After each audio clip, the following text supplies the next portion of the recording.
ин навбат дар фестивал озмуни ҷумҳуриявии телевизионии эҷодиёти халқ Андалеб 2018 ки ба ифтихори соли рушди сайёҳӣ ва ҳунарҳои мардумӣ ташкил ва гузаронида мешавад, ҳунармандони шаҳри Хуҷанди вилояти Суғд ва ноҳияи Файзобод ҳунарҳои худро пешкаши аъзои ҳакамон намуданд.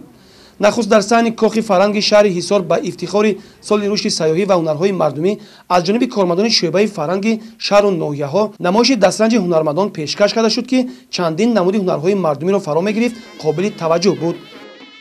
ҳадаф аз баргузории фестивал озмун намоиш додани дастовардҳои ҳунарию фарангии 27 соли истиқлолияти давлатии ҷумҳурияи Тоҷикистон дар таҳкими худшиносӣ, баланд бардоштани ҳисси ифтихори миллӣ, эҳёи ҳунарҳои миллӣ ва тарбияи маънавии шаҳрвандон бахусус насли наврас мусоидат хоҳад кард, ки он манзури тамошобинон гардона шуд.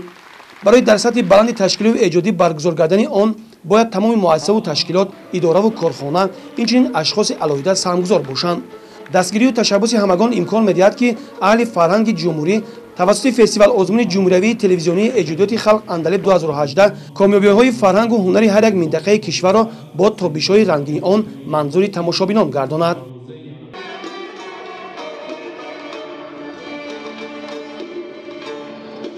ҳамин тавр аз рӯи баҳогузории аъзои ҳакамон дастаи ҳунармандони шаҳри Хуҷанди вилояти Суғд соҳиби 127.8 ва ноҳияи Файзобод бошад, соҳиби 130.8 хол гарданд.